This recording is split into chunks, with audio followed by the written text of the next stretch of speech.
So, good morning, good afternoon, good evening, good night, whenever this is. This is Machibili alongside the one and the only Micwise Yo, yo. and the incomparable Doe Boi who still owe us a beat tape from since last decade. Good night, folks. The- Good night, folks. see, I catch you with that one, you know. Now, This is a special why episode. you would know what happened with this quarantine? I just write it Stop right now, so being you a take my perfectionist. EP or album. I just What pen it. I have like well, this you could create and put out, I'm looking forward to it, man. But anyway, folks, this is a special episode of BSB to Billy. it just writing right now, man. I'm writing. I can't go nowhere, so I just home writing. Right. I got you. All right, I just do the intro for the last time. This is another episode of BSB to Billy. This case is a special one because we're just going to be focusing primarily on hip hop. Or I should say an event that took place on Saturday, the 11th of April. During this whole COVID-19 quarantine shenanigans, which have everybody and their grandma all locked up and whatnot.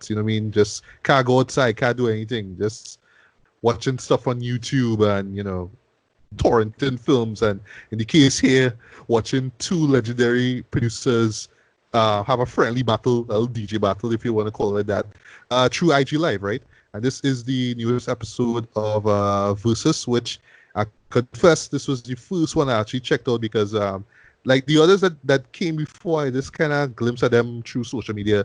But the one that I saw like recently, like before the whole, well, in this case, the Premier versus RZA, I saw T-Pain and Lil Jon, and I was like, okay, That was clearly advantage. this is kind of a kick sting. All right, maybe I shouldn't take this too seriously.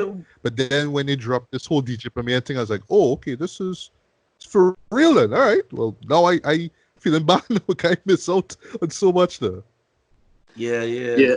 But the Lil Jon and T-Pain thing was a little one-sided. T-Pain only has so much hits. Lil Jon have a plethora of hits.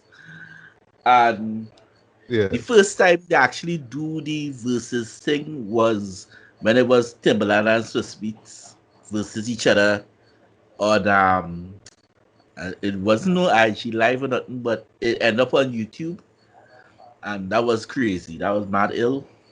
And right. I think they went like 30 minutes just back and forth with each other, just playing hits, and they were and it always was an idea for two of them to carry it on. So now that people can't go nowhere, they can hit up men to do the verses now. Right. Okay. Yeah, they had Manny Fresh and Scott Storch. That was an interesting one. That was one-sided. Again. Scott with a clear victory.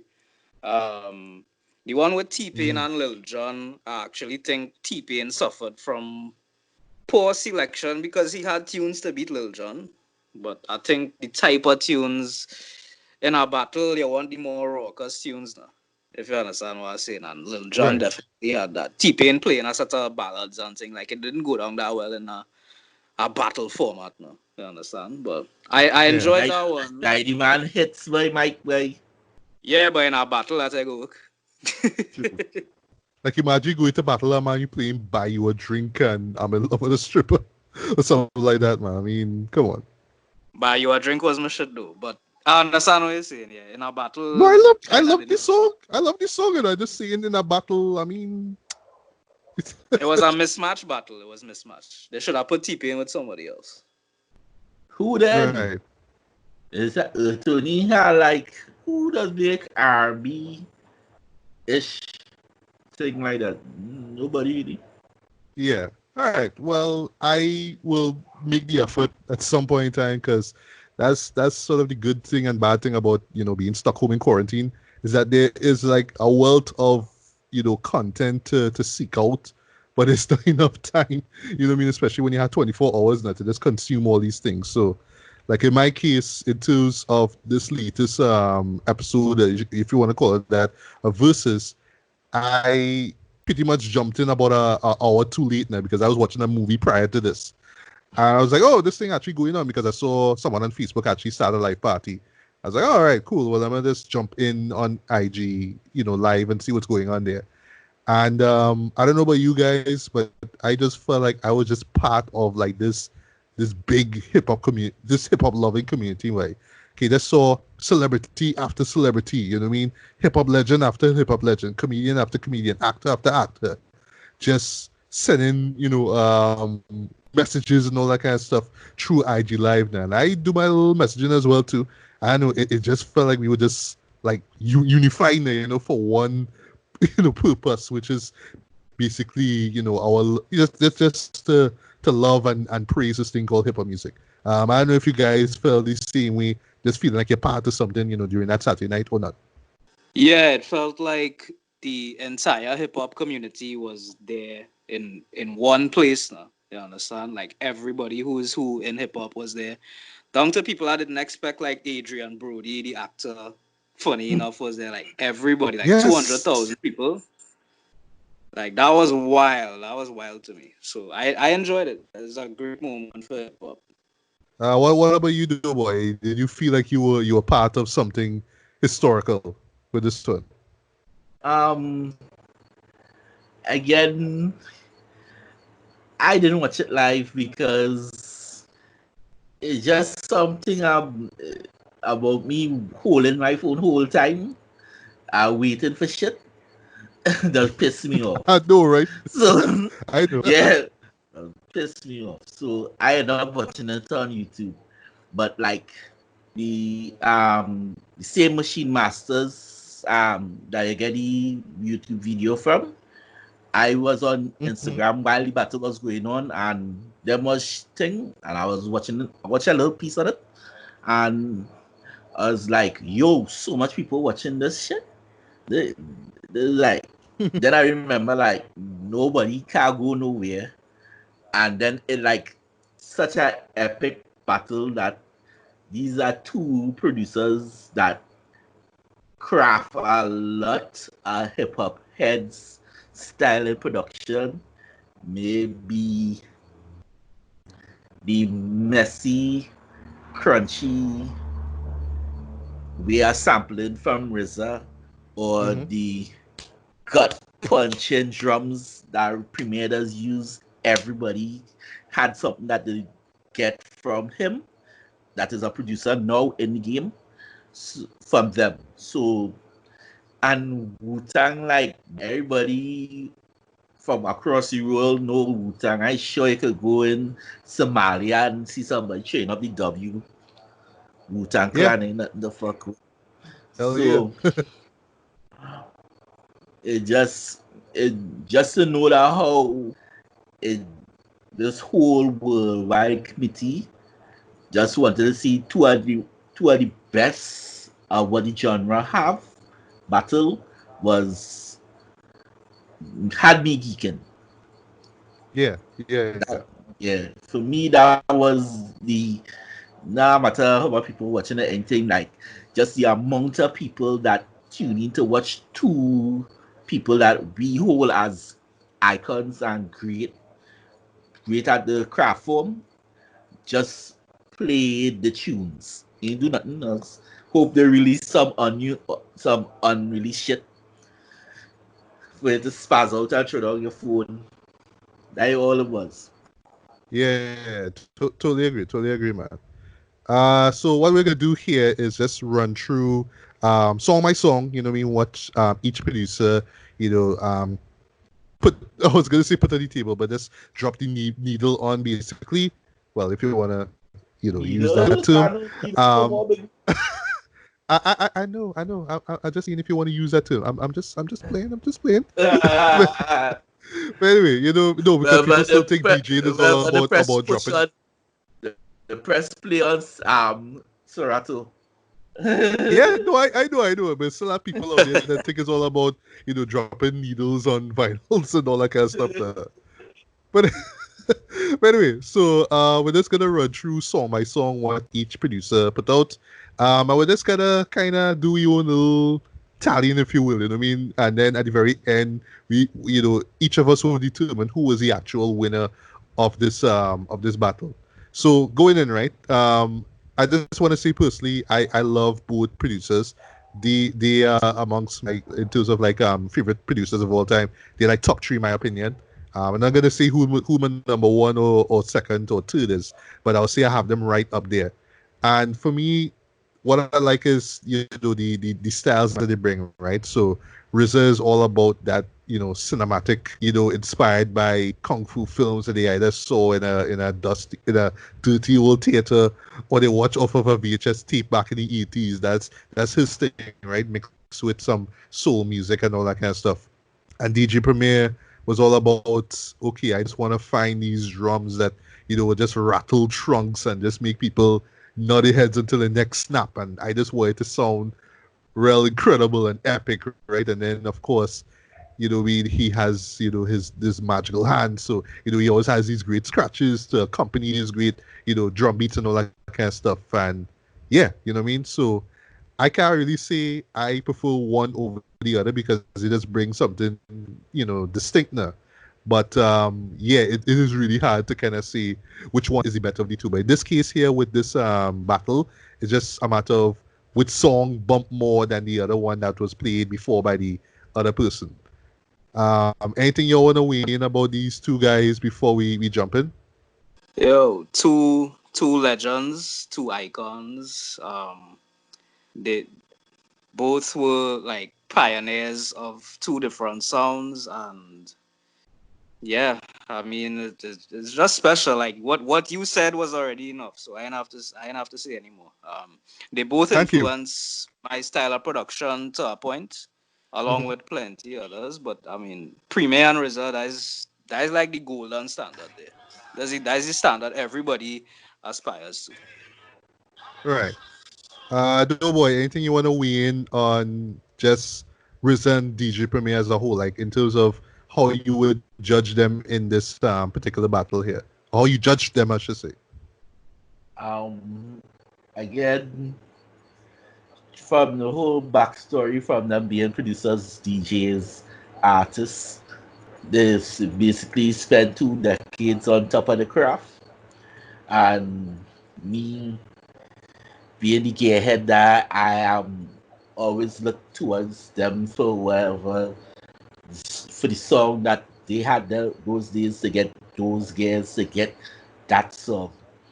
As I explained earlier, like the ESP sampler that original used to use that was only had like 18 megabytes memory. So that why Mhm. all the samples sound crappy like that.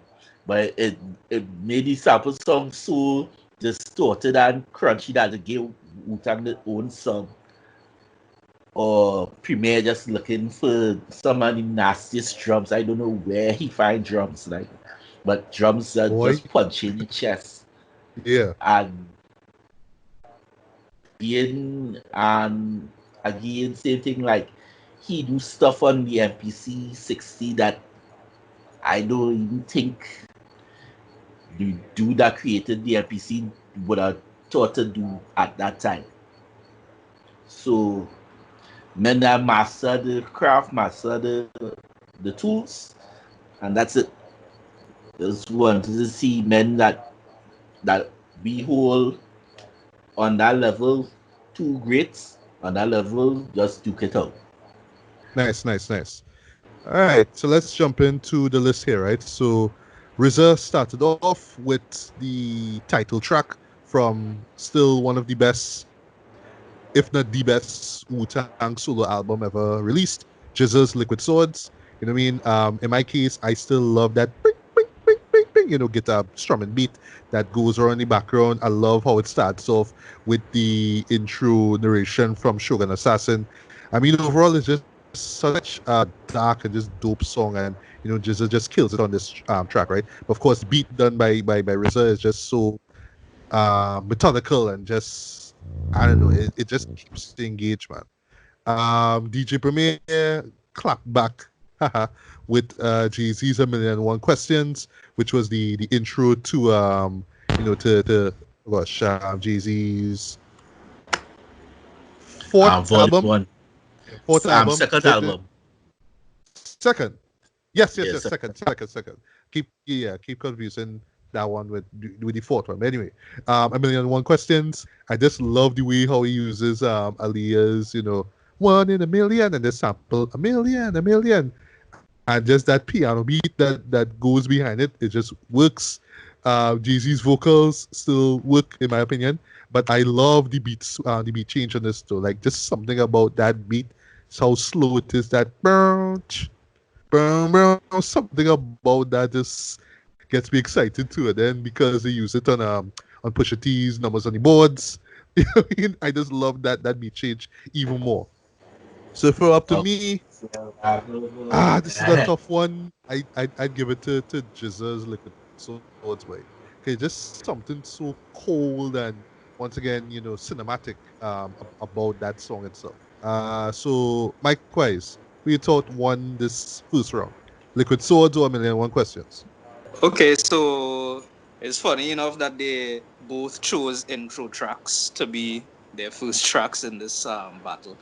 But I scored this one for G, A Million and One Questions. I love Jizza's Liquid Swords album, but this is the one song on the album that I was not too crazy about, funny enough. Okay. I hope that is not blasphemy. But No, it's fine. It's a great song. Yeah. It's a great song, but Jay-Z, A Million and One Questions, that's just another level for me. So that was one of the easier choices to make. So I scored that one for Premier. All right. Doe Boi, who you thought won? First round, RZA or Premier? Jizza, boy. All right. That'd be cool. That'd be real cool. That'd be real cool. Right? Yeah, that'd be real cool. I can't go against that one. But Premier, yeah. But that'd be cool. Mm-hmm. Yeah, the album itself is cool, Joe. That's what I love about it. I mean, we'll get to some cool stuff in a bit, right? Said Man, Bring the Pain from his 1994 debut, Tikal. Song still bumps. I love that. Like, there's just something so hypnotic about it. But at the same time, the beat is just so nasty and grimy. And then if you remember the visuals from the music video, it's like, yeah, boy, this real grimy, boy.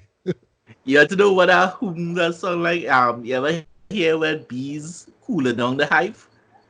And all of them just buzzing the wing sailor, it does be that kind of Oh, okay, yeah. Good comparison there. But yeah, there's something so, I don't know, boy, so hypnotic about that beat, even though it's grimy as hell. MOP, Breaking the Rules. This is not one of my favorite MOP tracks, but I do love the beat, though. There's something, I don't know how to say it, but it's something so gangster, like that gangster T-E-R, like you can imagine this being like in the soundtrack of some kind of, some Prohibition era film, though, that like there's something about it that just reminds me of that now. And then of course MOP just rips his beat to shreds. I don't know, like every time MOP and DJ Premier come together on a track, it's just epicness. I just love when they collab together, man. But if it's up to me, Bring the Pain, man. Something about that beat, Method Man's delivery throughout. That man who does the dancehall, section, I still don't know up to this day who's the guy who do it, but it still works. So just that whole song as a whole works for me. Doe Boi, who you thought win round 2? RZA or Premier? Premier. All right. Yeah, hands down. Once he busts out at MOP and Iron, crazy. Yeah. Win one time. Yeah. Personally, I just thought that he would have pulled out a much more aggressive beat now. Like Brooklyn Get Wild or Firing Squad or even New Jack City, which was like one of my favorite songs off of I forget any Yeah, Fire and Squad album. God, I love that song, right? But I don't know, I just felt like he should have pulled out a more grimier MOP song for that round, in my opinion. Micwise, who you thought won round two? Just RZA, sorry, or Premier? All right, so this one I scored for RZA. That shows bring the pain over this. Just keep in mind that I know everybody criteria would be different, but I Mhm. judging it song against song, not necessarily beat against beat. You understand? Yep. Yeah, because Breaking the Rules by MOP is actually a favorite of mine, and I would actually say that the Breaking the Rules beat is better than the Bring the Pain beater. But since I'm doing it song against song, I had to go with Bring the Pain, dog. Like hearing that in my younger days, like yeah, I used to Yeah. always look out for that video, dog. Like Mhm, when it would mhm. show, because I would have been aware of that song like years after. But yeah, to me, round two, I scored that for RZA. Bring the Pain. All right, all right, all right. So round three, we have Wu-Tang Maria. This is off of their second studio album as a group, Wu-Tang Forever, which admittedly is, I won't say it's a top favorite album of mine though, but I do understand its place in terms of their discography, and I do respect it. I do love the fact that their beats sounded more clean and more refined. Polished, yeah, It more had a polished. more polished sound to it. But I don't know. I just felt like compared to the debut, this one was all like moody and like, we all grown up, and we have to spit more knowledge because Wu-Tang is all about the churn and all that kind of stuff there. So especially because it's a double album, it kind of makes things a little slow and redundant at times. But I still dig the album for what it is. But yeah, Maria was a cut that stood out to me, just mainly because of those violins. There's something about the violins in that beat, dude. Just made it sound even nastier than it was. You know what I mean? Including ODB's intro. I believe he started off the song.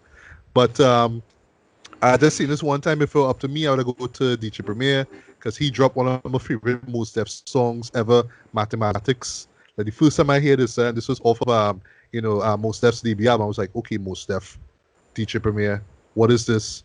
What this beat is epic. You know what I mean? I love it. I love it how he flew in over this. The beat is insane. I love when they go to the hook basically and just hearing all these samples playing all over the place. It's crazy. You know what I mean? I don't know this that song in particular just gets me all like fiery and wild up now. Especially from a guy like Mos Def, who you just associate with more chilled out, more conscious type beats. So yeah, my pick for round three as winner is DJ Premier Man. So Mike Weiss, who's your pick for round three? Yeah, I gave this one to Premier as well. I think that it's an interesting choice from RZA to pull this one out because I feel like that song would only be appreciated by die-hard Wu-Tang fans. I don't think he Yeah. would have won over the neutrals with that one. So to me, Mathematics by Mos Def, one of the early tracks I liked from Mos Def is what I actually heard this song before I even heard the Black on Both Sides album. So this song was incredible. I used to jam to that all the time. So this was one of the easier choices, Mathematics. So I give this one to Primo. All right. Doughboy, who you thought won round three? RZA. Okay. For Maria. All Um, right. yeah. How so? Um, actually, between both songs, because they how I judge it too, in a way, which one I hear more growing up. So like I hear Maria more. So I was Mm. like, mathematics dope, but people more know Maria. So I judge it on that premise. All right. Nah. Okay. To each his own. But yeah, Maria is a dope song. Let's be honest here. Yeah, All it's right. a dope So song. yeah, it is. It is. All right. So round four. And you'll understand why I laugh a little bit, right? So Yeah. RZA dropped Raekwon's Wu Gambinos, which was, I mean, I love Oldie Bill for Cuban Links. I love that album. And just that beat alone, just, I don't know, there was something about that beat that added to the whole mafioso vibe of the album itself. It just sounded like, the soundtrack Amongst other songs on the album, of course, but this one in particular sounded like the the soundtrack to some gangster film, right? TA in this case.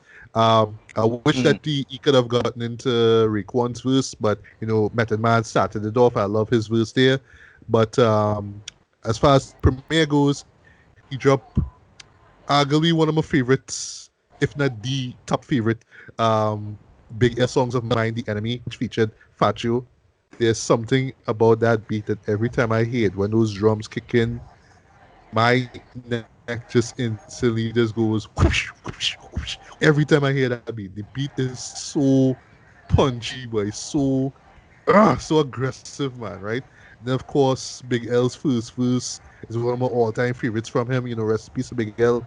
So yeah, if it was up to me, I think the Premier won for this one, right? And honestly, I wasn't expecting him to drop it though. This was around the time I came into the actual live battle now. So when I heard this, I was like, okay, this is where we at.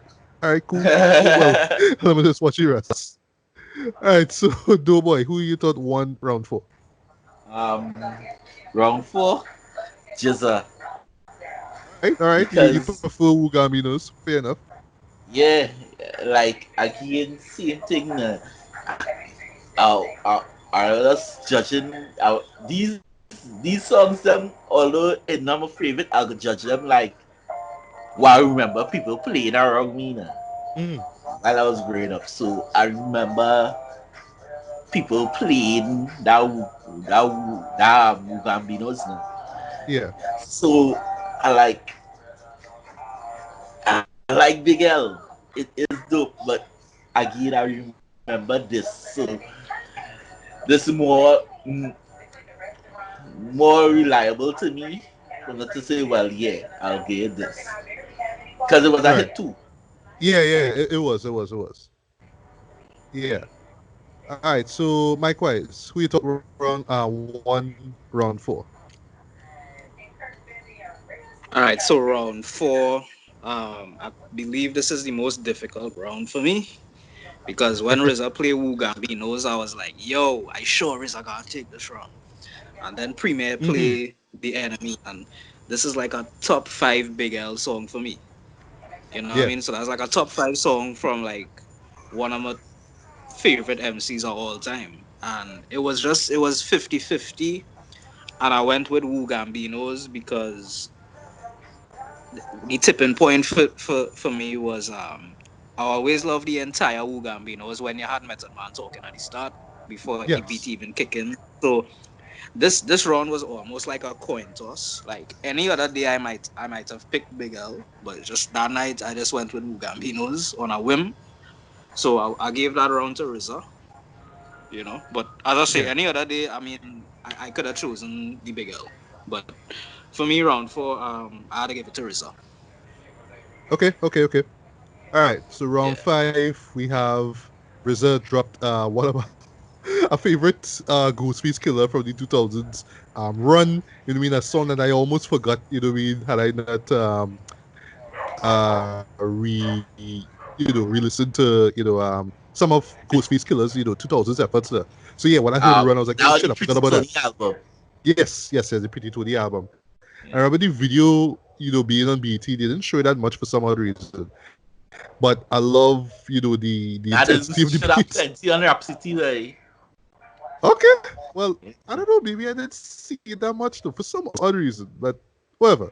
But yeah, I just love how intense the beat is, how how Ghostface rides it. Of course, Jadakiss kills it on this one here. I love the verse. Sorry, I love the hook. The hook is ridiculous, but it works, and it just fits everything, right? And then Premier had to drop a old favorite of mine from KRS-One by MCs Act Like They Don't Know. And like I love this song. It's a song I could just nod slowly to because the beat just moves at this certain pace. And KRS-One just kills it with the lyrics here. But if it were up to me, I'd pick Ghostface Killer Run by because I don't know, it just takes me back to shit when this was on TV and when the songs are singing, and I don't know, I just love that song, especially with the intensity of the beat now. Mike Wise, who you thought won? RZA or Premier? Round 5. Round 5. Let me just say, I love this. I love this beat by Premier. KRS-One definitely did his thing on this. This is a classic song, It but is. let's be real. RZA could have played Jadakiss verse from Run a cappella, and I will choose that though. Run, Run was iconic. This was 2003, and RZA went back into his mid 90s bag for this. I don't know where this came from. Like, yo, this shit right here, crazy. I find this is one of the most underrated songs in the Concept. Wu-Tang catalog. Is one of the It most is. underrated songs, period. Like, Run, yeah, this was a dog. Perfect song. That song had me scared of police, and I was still in a school uniform, though. I wanted to run from police, though. I telling you, this shit was too ill. So, RZA get this round for me. All right. Doe Boi, who you thought won? RZA or Premier? This one was the hardest one for me to choose because our sentimental value to Run, because that was my team song when I was going to school for running from Deans. So, but again, I gave it to Premier. I gave it to Premier because that MC act like they don't know beat gonna be timeless. Yeah. And there's It gonna be something about timeless. the oh gosh, the kind of bells that he uses. That ting ting Like ting that ting just that ting. just the bass, just Something the about that doom though. doom Yeah. doom dum Dum, dum dum dum. ding, dum, boom, Yeah, boom, just boom. that Yeah. dum dum dum. That just timeless. And 20 years from now, you still, if somebody kick that beat, men head just gonna be snapping. Yeah. I so I get to premiere for that one. All right. Fair enough. Okay, so round 6, we have Wu-Tang Shame. We're just gonna call it Shame for now. This is one of my, easily one of my favorite tracks of Enter the Wu-Tang 36 Chambers. I love the beat for this. That dun, dun, dun, dun, dun, dun, dun, dun, dun, dun. How everybody come in, just do their thing. You know me, from Rake One to Method Man to, of course, ODB, who just kills it with the hook. I don't know. I just have a soft spot for the song and the album as a whole. Premiere went into into Das Effects' discography, pull out a track from one of, easily my favorite album from the group, from the duo, Hold It Down. So he pulled out real hip hop, and not to be confused with the Pete Rock remix, which still snaps to this day. Sorry, slaps. I want to say snaps. But anyway, but yeah, and while I do love the beat for this, of course, Das Effects' delivery, this is just iconic. I had to give it to Wu-Tang, man. You know, there's something about that beat, especially because they drew so heavily, from old school, kung fu flicks. So every time I hear this, I just kind of go into Saturday matinee kung fu mode every time I hear this song. So yeah, for me, number 6, round 6. Oops, Rizzo Witness. Doughboy, who you thought won round 6? Well, from the time I hear Premier pull out that does effects, I seriously because although the dance effects is dope, I don't know it. I don't know it has no big hit, so I just like okay, they just some track off the album that people find was dope, but no hit going up against Shame. Shame was nasty. You had to bring out a big gun for Shame. Yeah. So Indeed. If he had, but it would go against rules. If they had pulled out the remix to real hip hop, I'm like, all right, you win this. I mean, I know you're producing, but you win this. The Pete Rock's beat to this is just so epic in my opinion. And not to say that the original beat is solid, but I don't know, something about what Pete Rock did for that song just elevated that. And funny thing is, I actually heard the remix before the original. It's like, oh, this is how it originally sound. Oh, okay, all right, but I still love the remix though. But that's just me. Micwise, who you thought won this round here?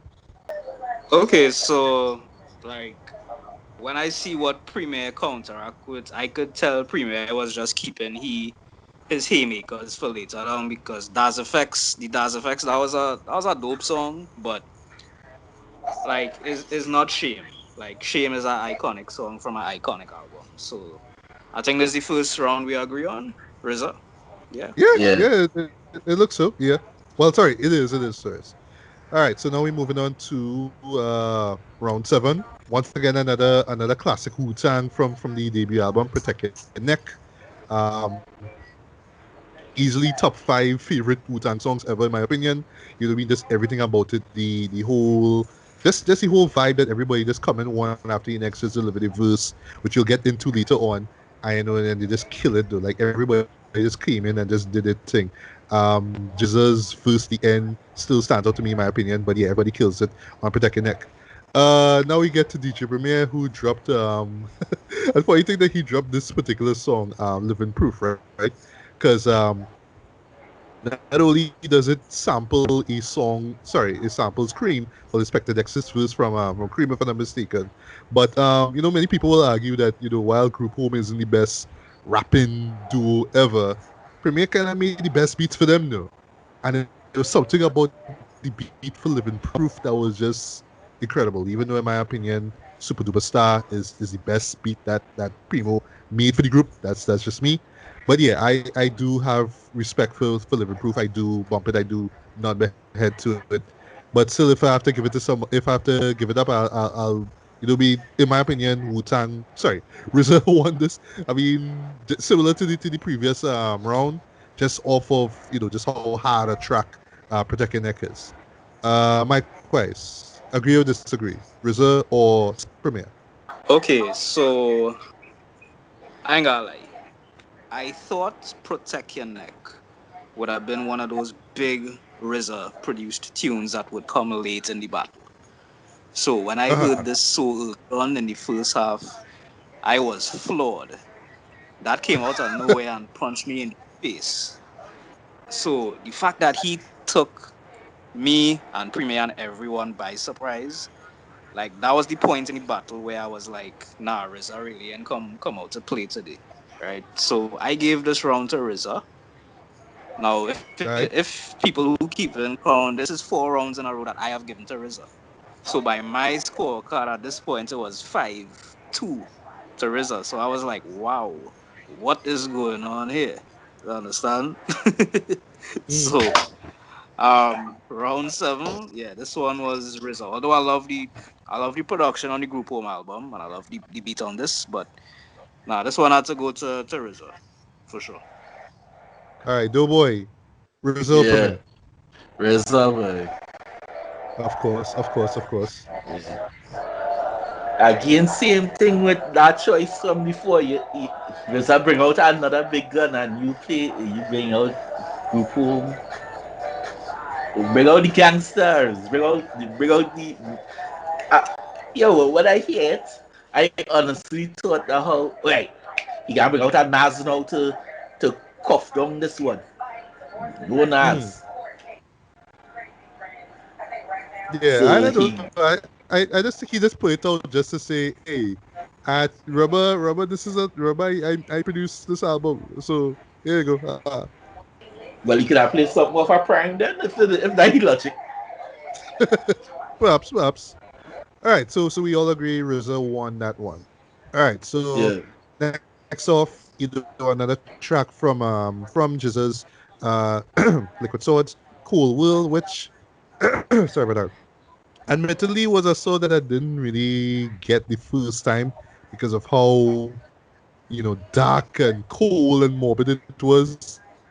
But then the more I listened to the album, the more I got into it, though, and there was something about the drums that he used. You know what I mean, just how plodding they were, and then just how they added to just the overall coolness and the vibe of the song itself. So it's a song that I really now appreciate, and yeah, I actually love this track here. And it's funny too because right after that, Premier was like, okay, well, I don't have the remixes because the remix had D'Angelo, but he did drop Devil's Pie, which was a favorite track off of was still my favorite D'Angelo album, Voodoo. And you know what I mean? Yes, it's a great song. I mean, don't get me wrong. You know what I mean? The feature with Method Man and Redman still great. Lovely beat for this. But still, if it were up to me, I would go with RZA's production for Cool World. Just how dark and atmospheric it was compared to, you know, just and this is the be dissing Devil Spy, but it was just like an R&B singer pretty much doing his thing over a primo beat, which sounded good on paper, but then the execution was like, yeah, this actually way better than you expected, though. You know what I mean? But still, like I say, I have to give it to RZA this one. So Doughboy, who you thought won round 8? It's Premier. Okay. That was Yeah. 5. All right. That, when he break out the devil's pie, I say, all right, he not get any legs. He shake off them too bad. Juju and not getting back his legs. And All right. it was a shutout at the while now. You ain't really expecting a man to play at D'Angelo in a battle too now. Yeah. So You're right. yeah, so all of that I appreciate. All right. Micwise, so you thought one round 8. Yeah, this one could have gone either way for me, same way, but I gave the edge to Premier. Okay. Cause just because I love the Jizza Cool Will. As I say, Liquid Swords is a favorite, like a top album for me. But I found myself playing Devil Spy by D'Angelo more. I would imagine. So I Mm. gave the slight edge to D'Angelo. But any other day I might have picked Cool Will. Like if I was in a dark mood, I might have picked Cool Will, but not in a dark mood. So Right. D'Angelo, Premier got that round for me. Yeah. I think in retrospect, though, I think it's because I didn't expect him to play it, though. So it's just like, oh, okay, you'd be playing this? So, all right. So, but yeah. So now we're moving on to round 9. We have, oh boy, one of our favorite tracks off of Anthony Wu-Tang, Method Man. You know what I mean? Everybody's favorite quotable Method Man song ever. You know, that beat with that sort of honky tonk piano, like be that doom doom doom doom. You know, it's just iconic as far as Wu-Tang music goes. But Premier had to pull out a oldie, a pure oldie, out of daily operation. Back in '92, just to get a rep. And all right, so I'm in the camp where I actually like I love gangsta, like I love the music and all that, but like I seriously became a fan of them when they dropped Hard to Earn in '94. That was when I was like, okay, this is where the sound really became, the face punching music that you expect from Primo and the lyricism that you get from Guru, rest in peace to Guru, right? So yes, I do appreciate the older songs and whatnot.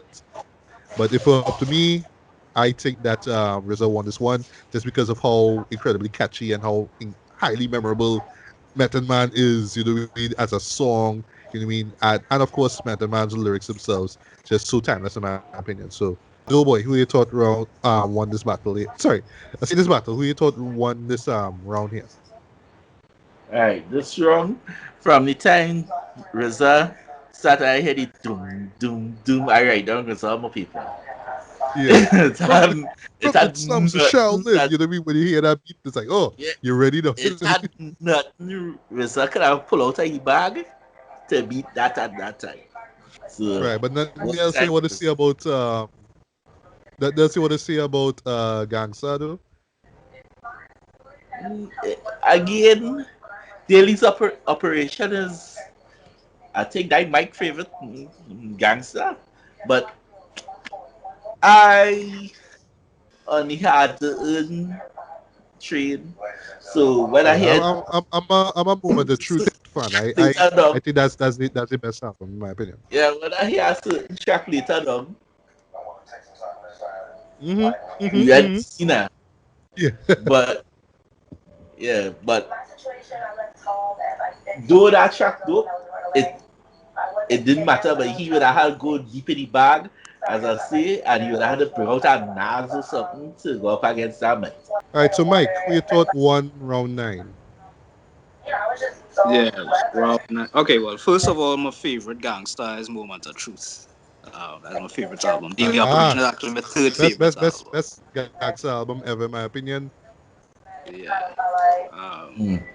yeah, this one I scored for RZA. All Method right. Man, that's just an iconic song. And to me, Premier didn't fight back, hard enough in that round. So I gave that one to RZA. Yeah, yeah. I just felt he was just like, honestly, this dude, just throwback thing. This like group of like, hey, remember this? And he just played this one gangster. That how it felt like to me. All right, so round 10. Hmm. You have Ghostface Killers, Motherless Child. This is off of his 96 debut album, Iron Man. And it's funny that he dropped this particular song because not to say that I hate this song or anything like that, but it's just not one of my standout like tracks from the album in my opinion. I do like how dark the beat was, especially with the male vocals in the background and then the Molest Child sample and all that kind of stuff. But it's not one of my favorites from Iron Man in my opinion. However, though with Premiere, well, he went into my top five favorite albums all time because he dropped a joint from Reasonable Doubt, Jay Z's debut album, The Evils, right? And I don't know, for me, top to bottom, I love Reasonable Doubt. And funny thing is, I was wondering if he was gonna pull out Bring It On. Like if he brought out Bring It On, I just lose my mind. I would just throw my phone on the wall and just be like, "Oh my god!" But he stuck with the evils with the evils, and lyrically, beat wise, I just love everything about that song. So for me, Premiere won this one. Micwise, who you thought won it? Okay, so I actually love the RZA selection. I love Motherless Child. That beat is one of my favorites on the Iron Man album. All One of right, my favorite songs. That being said, The Evils is like a top five rap song for me in the history of this all right. genre. So, Okay. um, to me, this was the point in the battle where Premier started, you know, hit some cuff the face. Yeah. And yeah, so this one I went with Premier for sure. This was one of the easier choices, and I love Motherless Child, but The Evils, no question, hands down. Premier All got right. Premier got round. Yes. Yes, he did. Doughboy, who you thought won? this round I gave to Premier Nice. because yeah, I love Ghostface, but The Evils is a classic song. Yeah. Yeah. I No, l- no question. yeah, so I had to give to Premier for that one. All right. Okay, Hmm. so now we reach round 11. This was a tricky one for me because RZA picked one of my all-time favorite Reek One songs, Verbal Intercourse. This is off of, Only Built for Cuban Links. This beat is just so infectious, so catchy. It just swims in your brain while you're just hearing both Raekwon and, sorry, Raekwon, Ghostface Killer, and Nas just, ripping this beat to shreds, you know what I mean? And of course, Nas dropped probably one of his greatest verses ever in his career. No doubt about it. So yeah, I have a soft spot for verbal intercourse. But Premier was like, "Oh, you dropping Nas, okay?" And then he dropped one of my favorite Nas songs. Well, you even though it's a big single, it is still one of my favorites, just mainly because of how incredibly epic that beat is. You know what I mean? It just sounds so grimy, but still kind of cinematic at the same time, right? This would be Nas's like. This is easily one of my favorite Nas songs. One of my favorite Nas Primo collaborations ever. And I don't know, but it's just really tough to choose between the two of them. So if it were up to me, boy, I would go with Nas's like boy. Well, Premier's work. Well, Premier basically in this rounds here. I don't know. It's just something about that beat. Every time it comes on, every time Nas's first verse kicks in, I could just more or less try to recite it. But I mean, verbal intercourse is great and all that. I just love it within the context of the album. But there's just something about Nas like that stands out even more. Mike Wise, was this a hard, round for you? Yeah, this is one of the toughest rounds here. Like there is no wrong answer. in this round, Verbal Intercourse and Nas, is like, to me, this was a battle of the. This was a Nas versus Nas battle because every time I think about Verbal Intercourse, even though, Raekwon here, Ghostface here, Cuban Links, classic to me. Every time I think about Verbal Intercourse, I just think about that Nas verse, that opening Nas verse. So, it was tough, but I ended up giving it to Premier. I gave it to Nas, just because I find myself going back to that song more. Yeah, you remember when the video was out? You remember when the song was just on heavy rotation on radio? And no disrespect to Verbal Intercourse, but I just heard it through the album. But I know Nas was big back in '99 though. I mean, yeah. Yeah, it hard. It was really a hard round to judge because there's one of them rounds where any other day I might have picked the other one, but I picked Primo. I picked Primo for this one. All right, Sweet. so Doe Boi, round 11, Verbal Intercourse versus Nas's Like. Which producer won? Premier. I knew he was gonna say that.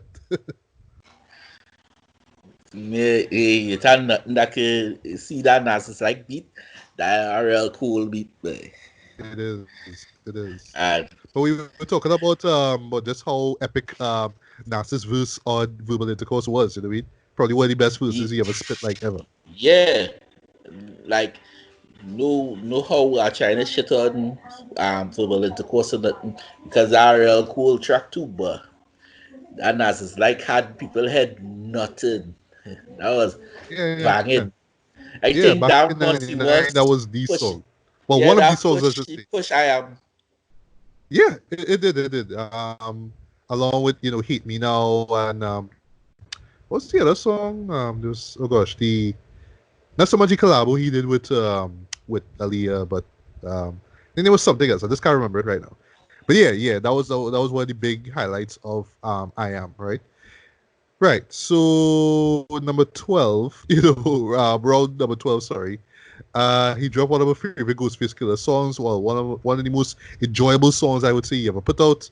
Buck 50. This is off of his Supreme Clientele album. Still my favorite Ghostface album ever, in my opinion. I still, for the life of me, can't remember the actual title of the song that they sampled in this one. But yeah, that sample works. Just how energetic that beat is.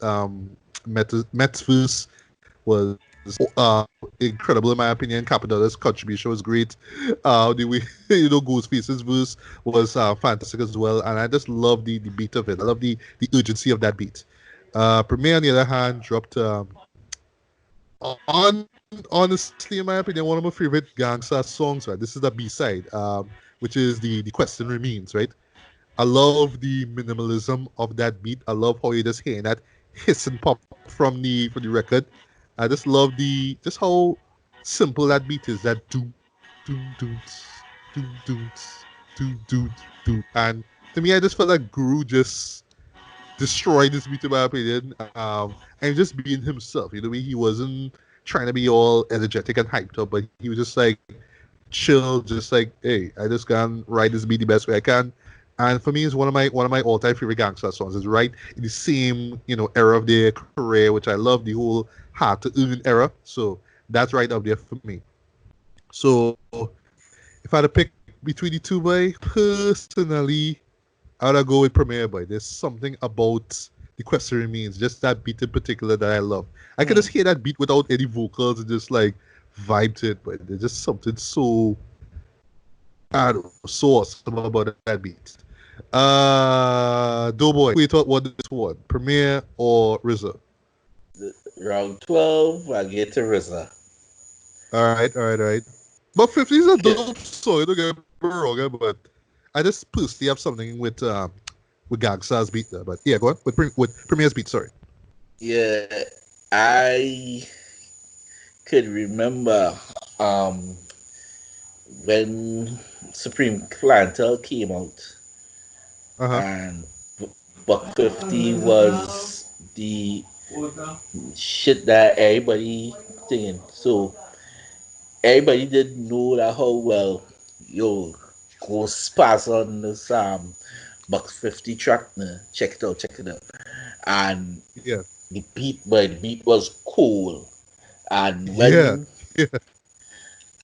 when RZA drop it, I like, wow, me hear this in a hot minute. So as you drop it, and then I hear Premier Fireback. I like Premier, you was on a little streak there, but I had to get to RZA. You dropped the ball. All right. Micwise, who you thought won round 12? Yeah, round 12 I gave to RZA. Buck 50, that's one of my favorite beats of the Supreme Clientele album. I love this song. I love how everybody spit. I love how everybody spit. I think Redman verse on this is the one that stand out the most. Right. The Gangster, I actually find is an underrated tune they have. So I didn't want to give that one the L, but it went up against Buck 50. So I had to go with RZA. True. Yeah. Somebody had to you take have it. some real energetic, and then you have some real low key and low fi there. I mean, it was. It depends on your easy mood. It depends on your mood. Yeah. Round 13, by RZA drop. Well, everyone's favorite Raekwon song apparently, Ice Cream. Like, not to say that I don't love the song, I do. And it is a nice highlight on the album, because it was a nice break from the whole mafioso stuff, right? You know what I mean? It's all about talk about the ladies and all that kind of stuff, right? And as RZA say, you know what I mean, it was just that summer joint, it was that summer anthem. Actually, that's what Premier said. DJs. Now it's time for the ladies. Yeah, that was what Primo says. Like, yeah, that's a summertime classic, man. That will never get old, man. I love that. But I don't know why, but Premier just had to drop. And we talked about this Doe Boi when we reviewed the Ready to Die album. This is my favorite song off that album, hands down. Unbelievable.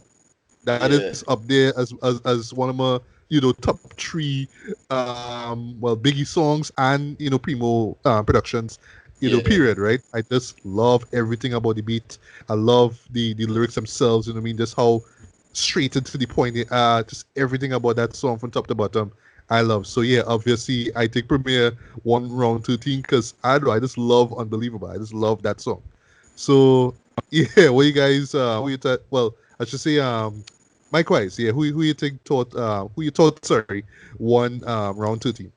All right, so I love both songs. The pianos on Ice Cream have this kind of hypnotizing way about it. The verses was crazy song, but I had to go with Unbelievable because Biggie Smalls is jealous, and he showed that on the song. Like, this was, a kick to chest beat with some kick to chest lyrics. So yeah, Premier took that one. All right, Doe. Yeah. Shock us. Let me guess. You prefer the RZA No, you choice, gotta right? You gotta be shocked because these 2 songs is so good. I can't choose between them, so I give them a tie. Oh. No ties. You had to pick one. What the hell? I give it have 2 more ties. I give this a tie, and I have 2 more ties. Wow. See, you can expect that from doing it. You'll always do something just out of the ordinary way. But you're right, dude. It's just too difficult to really pick way. But I can't pick. All right. Nah, but just thinking about it, I should have given it a tie too. But I just want to think it had to be. There could only be one, right? Anyway, so round 14, this was hard for me, right? So RZA dropped one of my favorite tracks from Old Dirty Bastard, Brooklyn Zoo. Everything about this beat is so legendary. It's just so ODB. It's so, Return to 36 Chambers, the dirty version. Every time I hear it, that shame on you thing, you know what I mean? Everything about that song just stands out for me. That song is timeless in my opinion. And then, Premier had to come and drop another timeless track on us. Drew the Damager, Come Clean. This is easily my favorite song off of The Sun Only Rises in the East.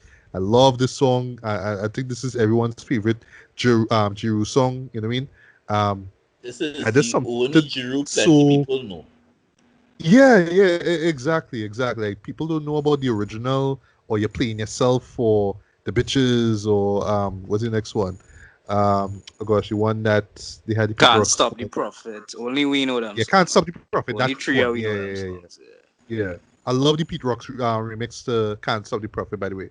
But yeah, boy, Come Clean is, I don't know, like that's the kind of song like for me who want to get into producing, but I just is one of those songs you just want to dissect and be like, oh well, you know what I mean? What was in his mind, boy? You know what I mean? When he figured, okay, we're gonna have like just water droplets and we're gonna make a beat out of that, and you know what I mean? Is this one of those beats you just want to sit down, just dissect and analyze and be like, what was in this man's head? Would he do this, boy? Because it's just so cold, boy. Just so cold blooded as well, too.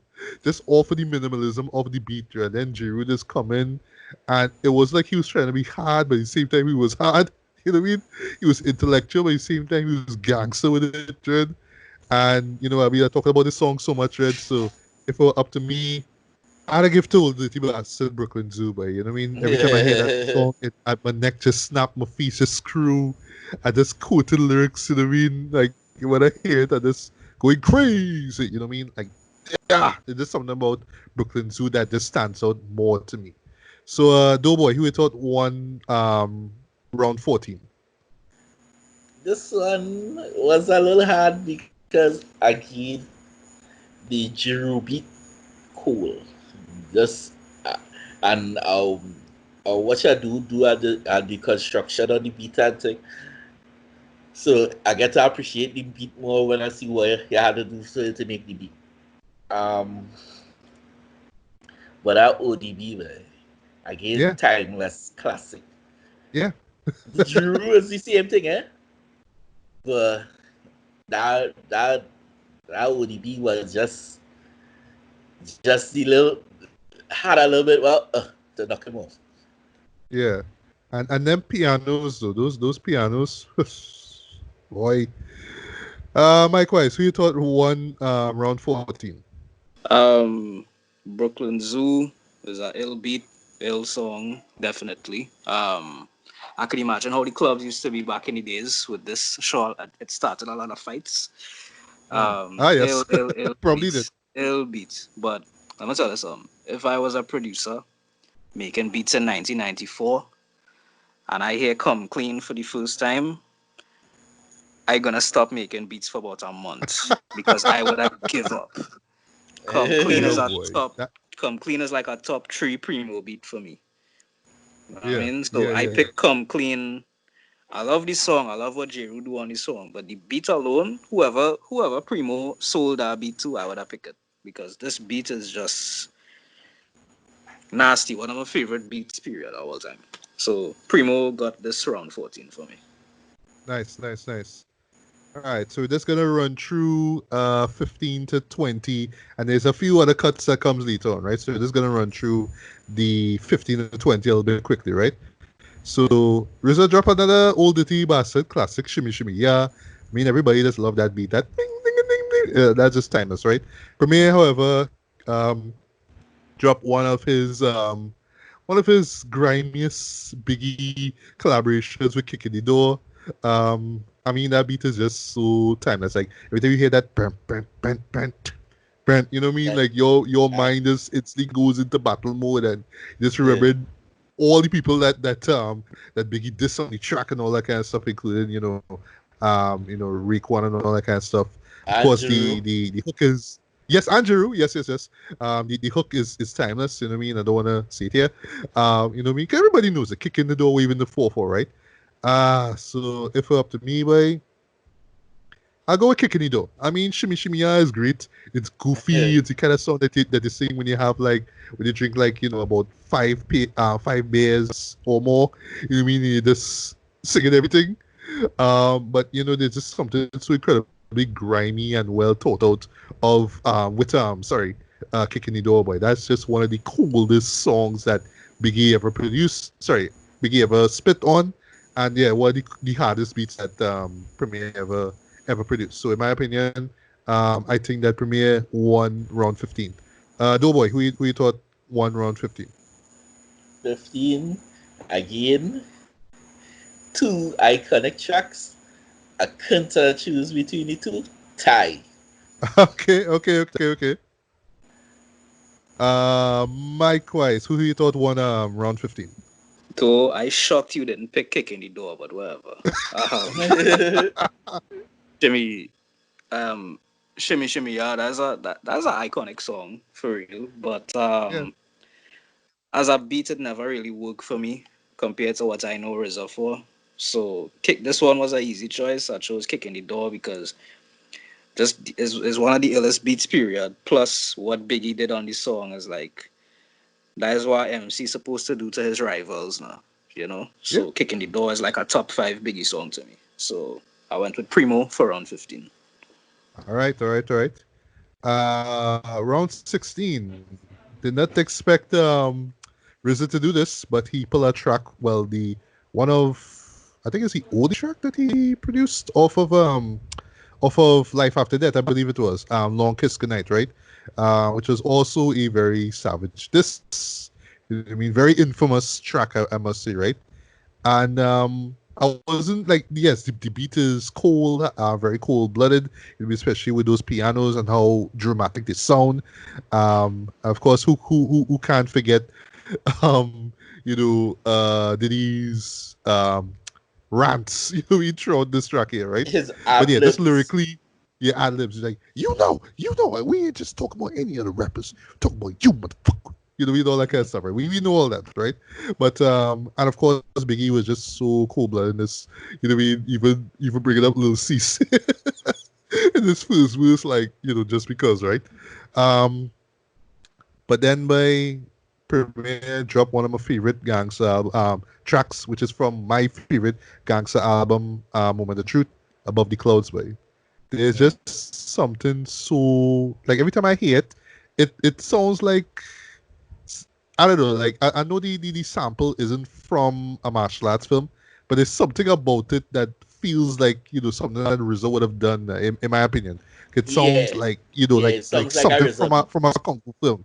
That bang bang bang bang bang bang bang bang. There's something about that now, and it just sounds so mystical and all that kind of stuff, and it's just really grew just. I don't know, just spitting all these, just spitting knowledge, just spitting knowledge throughout it, right? But to me, the highlight of that song is Inspector Deck's verse, how he comes in on this, just a whole verse in general. One of my top 5 favorite Inspector Deck verses, period, in my opinion. So yeah, I think that Premier won this one. That's round number 16 with Gangsta Above the Clouds. Mike Weiss, who you thought won round 16?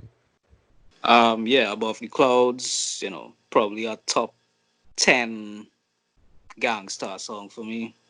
Inspector Deck verse obviously is the highlight, as you said. But Longest Goodnight, that song was like a movie to me, dog. Like, that is one of the most haunting tracks, one of the most haunting disses of all time.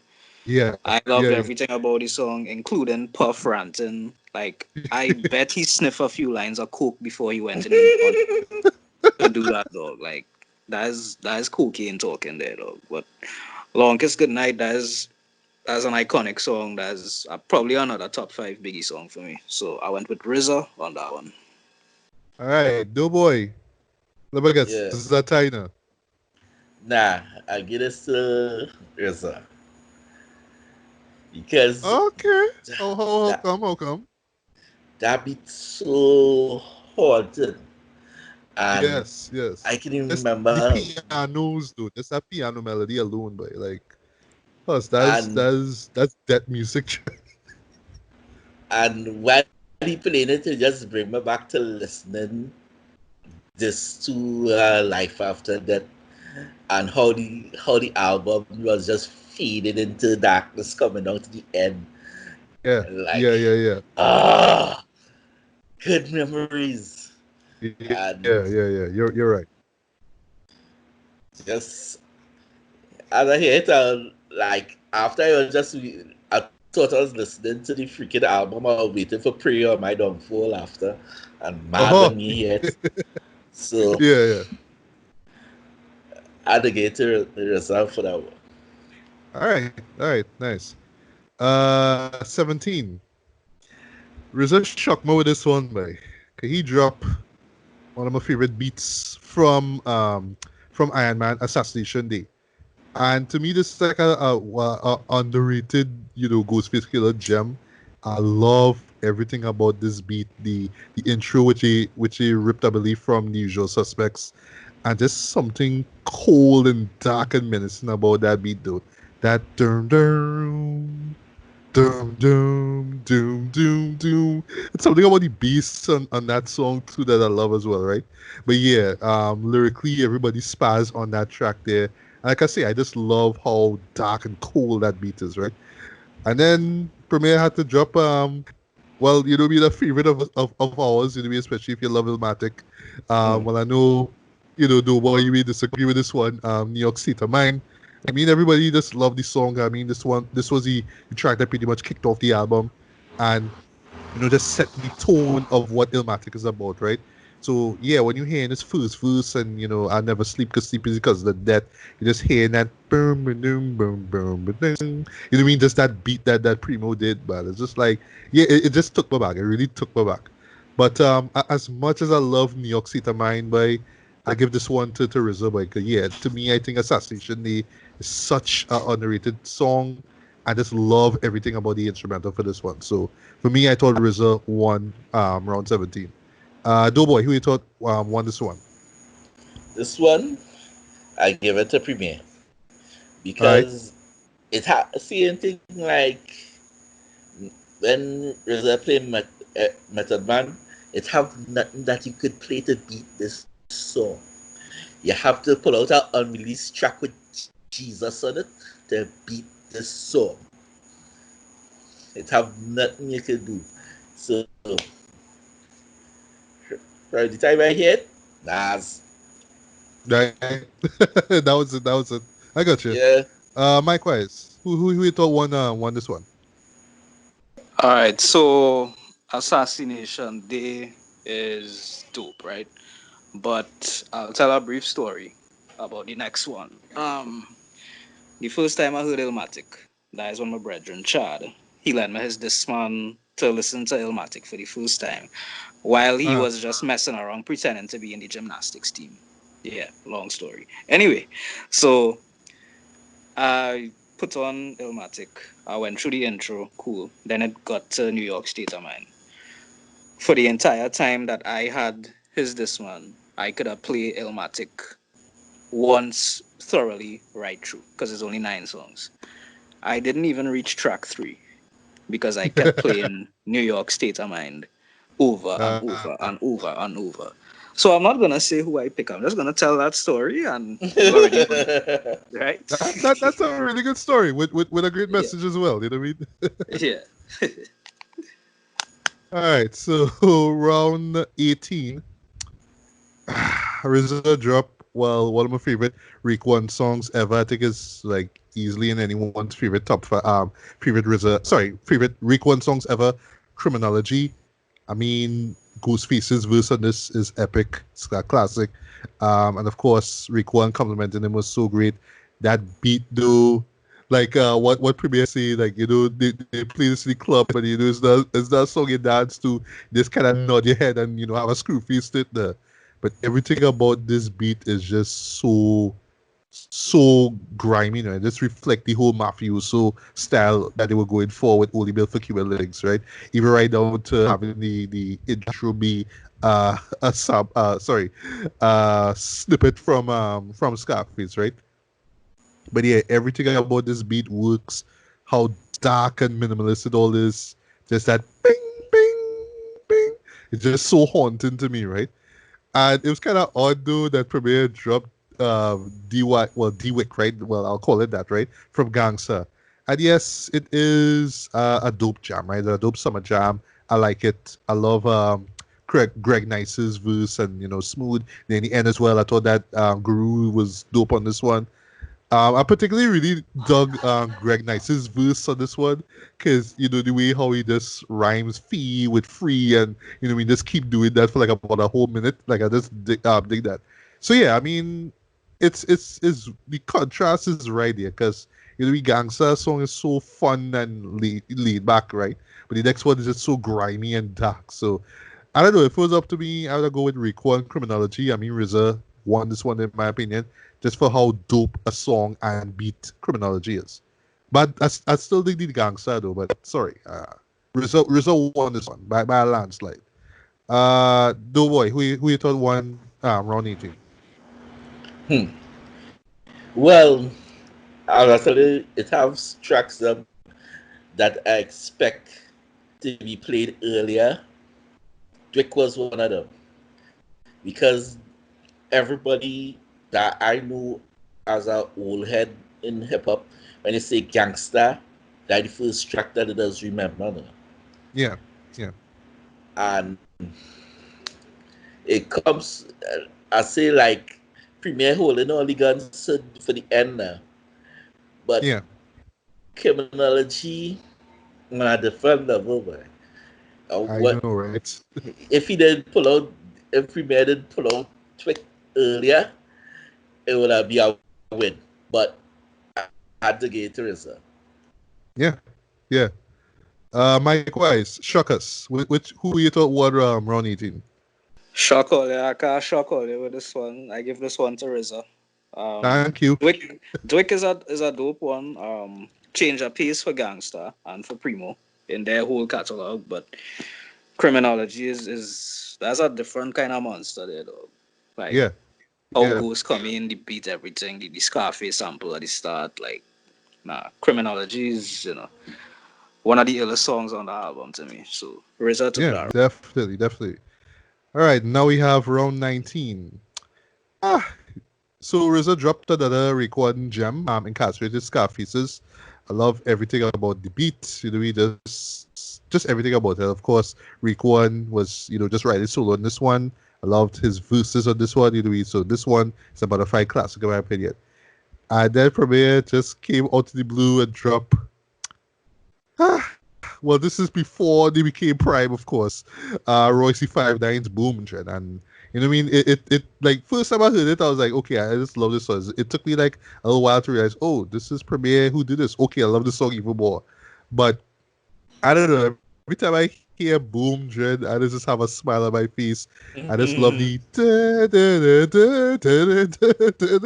I just that ticking of the clock every time I just hear this. I just go nuts. Like I could just kind of tune out Royce's verses, even vocals. Even though I love his verses on this, right? But I could just tune them out and just listen to that beat and just be wilding out to the trend. So while I do love Incarcerated Scarfaces, I love everything about it. I have to give it to Premiere for this one, boy. Boom was boom. You know what I mean? It was just explosive in my opinion. It just lived up to what the title was, man. So yeah, I think that Premiere won round 19. Mike-wise, who you thought won round 19? Yo, round 19 was tough. Tough because I love both songs. But I end up giving the edge to RZA with All right. Incarcerated Scarfaces because I really can't pick between the two, but I more grew up in terms of my rap listening, my hip hop listening. I more grew up listening to Incarcerated Scarfaces. So Yeah. that was a tipping point for me. But Boom, one of the illest songs. I'm glad that he played it. I'm glad that he played a Royce tune during this battle. But I gave the edge to RZA on this one. Nice, nice. Doughboy, RZA or Primo, round 19. Yeah, round 19. As I say, it was hard. It wasn't hard for me because they when this happened, it's like, when you're in the club and they're playing like real grimy shit, and then all of a sudden you hear ring bang, like where that come from, doggy?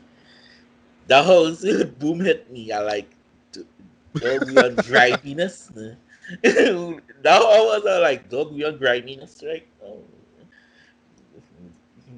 I sure you have some grimy in your box. And you, if he did flip it and end with boom, I like him to win. But Right. boom was just not supposed to be there at that time. So Incarcerated, and they went up against Incarcerated Scarface, like one of the dopest songs on the Cable Links. Mm-hmm. All right. Okay. So I guess I'm the odd one out. That's okay. All right. And what would have been the final round? Round 20. This was hard as well because RZA. Wait till then to drop. We all I need to get by. We from Method Man and Mary J. Blige, one of the best hip hop R&B collabos ever. But in this case, he picked the I believe it is the RZA Sharp mix. I think this is the remix. That's the one that we know from the music video, right? And yeah, that beat itself works too. Like like while I do appreciate the original beat for this one, well, sorry, not the one off of the album To Cal, but the other one that was the big single in the club and everybody loved it. There was something about this beat for it that made it feel different. Now, made it grimy. Like it was like just different areas of the spectrum now. And this beat in particular just leaned over to the grimy side of things where it's like, yeah, you love the song and it's all about love and all that kind of stuff. But yeah, it's kind of gangster at the same time now. So yeah, I have a soft spot for that version, right? But Premier had to pull something out of his arsenal, and in this case it was 10 Crack Commandments, right? One of my favorite tracks off of Life After Death, from Biggie. I love everything about that beat. I love how he brought in the original sample, while he was doing the mix. I give him points for that. But yeah, everything about 10 Crack Commandments, I love the kind of cynicism about it. I love how it's just like directly like, yeah, just follow these 10 steps. Right? Like, they sound simple there, but trust me, if you break one of these commandments, you're probably gonna either get killed or get locked up, right?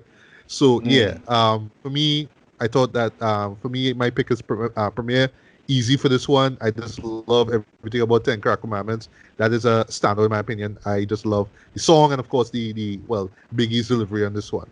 You All I Need, yeah, great song, but I mean, come on, there's the contrast. Just see it. Doe Boi, which one? Who you thought win round 20, Premier or RZA? Right, they went both of them started showing the DJ sites. Then started doing cuts and stuff. Premier intro was nasty. Yeah. Because we cut something. RZA do a little small cut something here, but on the whole, if I was in the crowd and it was battle stuff, right, if it was a DMC Red Bull DJ competition, I'd get Premier. But as I say, as a fan of hip hop and I love the two tracks, I'd get a tie. I had a mindset though. I had a mind to get this attire though. That's just because we reached number 20, but I just had a mindset. Micwise, who you thought win this one, right? Round 20. Well, You All I Need, that's a classic song. To me, this is by far the best version of it. We know what agreed. The RZA Sharp remix. Mm-hmm. But nah, boy, like the idea to sample Chuck D voice with that countdown, and then for Biggie and Premier, I don't know who came up with the idea to do it like this, but the 10 Crack Commandments 1 through 10, like that is innovation at its finest, dog. And overall, as a song, I pick 10 Crack, although the better beat is the RZA beat. But remember, I'm judging on the overall song, so I give Premier this round. Yeah. All right. There were a few. Well, they kind of move things along, right? So I'll just kind of run. By the way, y'all could do. Do y'all have a score check at this point, or you wanna do it like after the whole thing? Because I know Doe Boi. I have my score check. Because I want to do 20, it. I had it at 10 apiece. Okay. Funny enough. Okay. Yeah. Well, same here too. Yeah, I have 10 for RZA, 10 for Primo. But all right, so you just kind of run through the rest there Though, what you quickly. had? Sorry. What you had, though? You had a score at this point? I have 8 for Premier. 8 for RZA and 3 ties. And 3 ties. Yeah. 3 ties. Okay. Not 4 ties. Yeah, 4 ties. Oh, I want to know. Like No. like, 9 for RZA. oh, 9 for RZA, 8 for Primo, and 3 ties. Okay, Okay. right. Yeah. Cool. All right. So just running through the bonus songs quickly, right? So RZA dropped Cream at long last. I mean, that is the national anthem in my opinion. I totally love that song. Everything about it. That's a timeless song in my opinion. And then of course, Primo had to clap back with easily Gangsta's best song ever, Mass Appeal. I mean, what more can be said about that song? To me, this is the kind of song you could just run for 10 hours straight. You could just run the beat for 10 hours straight and you'll just be like nodding your head to it throughout. So That is sick of a just song, awesome. And, I love during the battle itself where he actually brought in the, who's the guys themselves, by? The youngsters, I believe it was. They when I forgot the name of the song, but I know that's where they did the whole press of the mass appeal, right? So he actually brought that in and then dropped Guru's verse now. So I give him credit for that. If it were up to me, well, I give this one a tie because I mean these are like the 2 best songs from both both parties, groups, both parties, man. So this one honestly is a tie, Dread. Micwise, tie or no tie? Mass Appeal is an iconic song. Iconic song. One of Primo best beats. One of Gangstar's best songs. But you can't beat Cream, dog. Sorry. RZA. All right. respect. Doe Boi. Yeah. Tie or no Again, tie? remember I did done thing, but alright, they the bonus features now. But this had to be a tie because this is both thing that these tracks that both groups known for.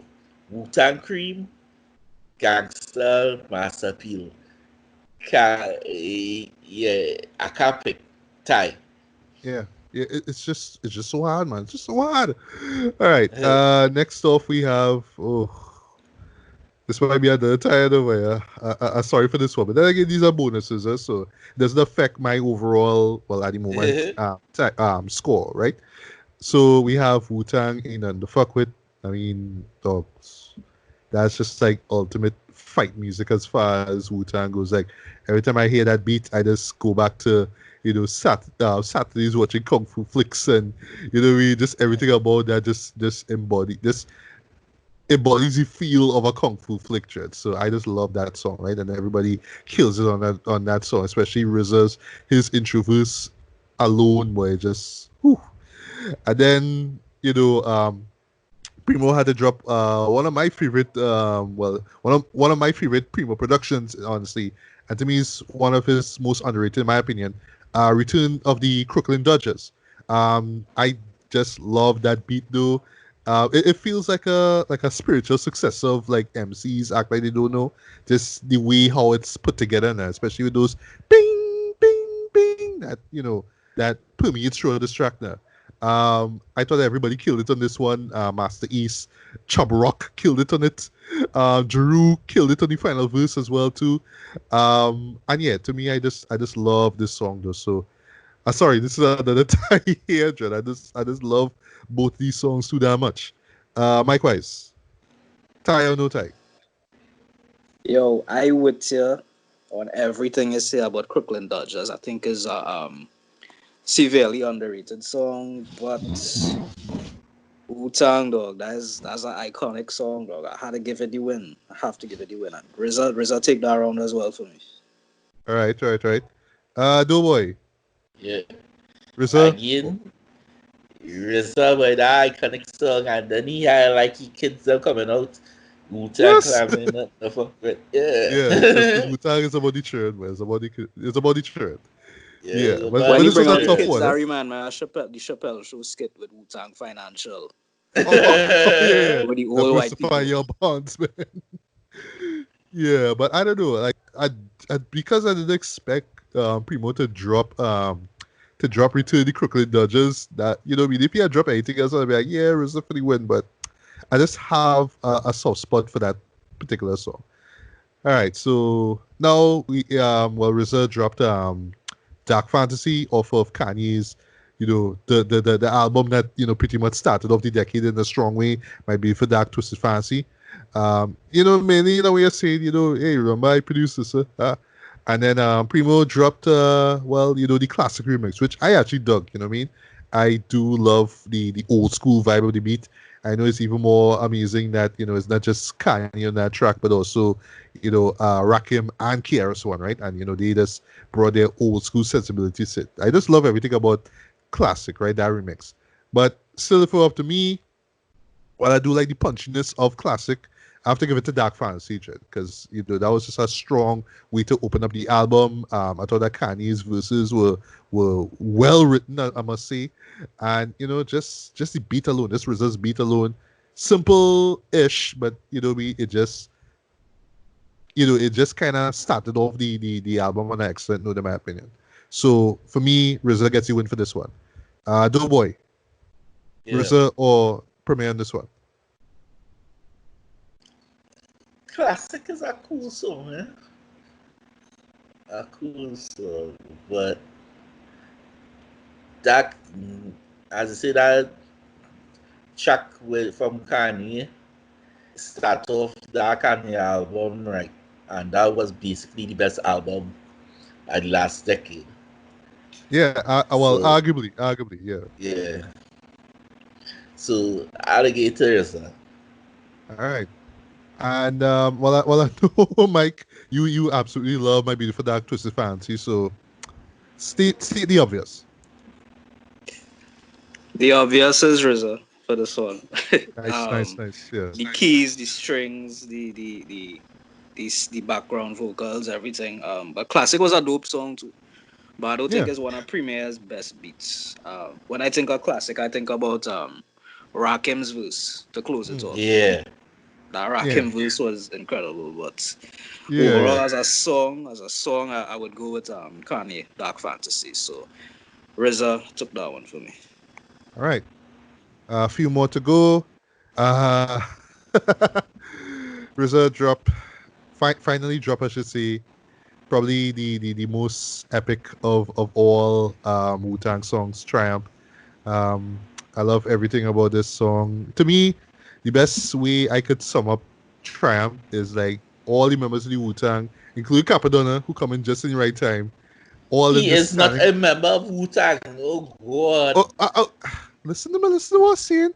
I know he came in at just the right time as an affiliate. He's not a member, I know, but just the fact that he kind of contribute to like this stuff after 95. Well, sorry, around when the Cuban Links came out, right? Yeah, you know what I mean? So he just kind of came in and do his thing there. But yes, I do know that he's not an official member. But for me, though, this song is like all of them, including Capadonna, on top of Mount Olympus, just looking down on all their fans. Like, you know, we just remember what Maskiller said. This is a gathering of everyone who came to pay respect to the Wu-Tang Clan. Just paraphrasing here. And that's, to me, is what the song is about. It's just them on the highest mountain, just doing what they do, just looking down on us like, yeah, we's gods now, you know. So to me, that's what Triumph is. So yeah, to me, RZA easily won with this one. But what did Primo drop? Well, he dropped Represent, right? And this is, yes, a favorite of mine from Illmatic. I love everything about the song. I love the beat and, of course, the gang vocals and all that kind of stuff. But, oh gosh, man, it's against Triumph, man. I mean, just see it. Yeah. Micwise, we thought won this one. RZA or Primo? Represent is iconic song. It's a kind of underrated song on Illmatic. Like, people don't talk about it that much. But I love the song. But at the same time, it's Triumph, dog. So Yeah. RZA had to take that one too, dog. At this point, like, this is the fourth win I give RZA in a row in these bonus rounds. This is where RZA started to run away for me. Understand? This is like, oh my God, what the hell is happening here? So Yeah. This is the fourth bonus round. I give this one to RZA. Triumph. All right. And Doe Boi, shock us. Or not. Shock with what by a triumph by? A triumph. Everybody, if you want to break it down into the beat, that's that orchestra hit. Dun, dun, dun. Yeah.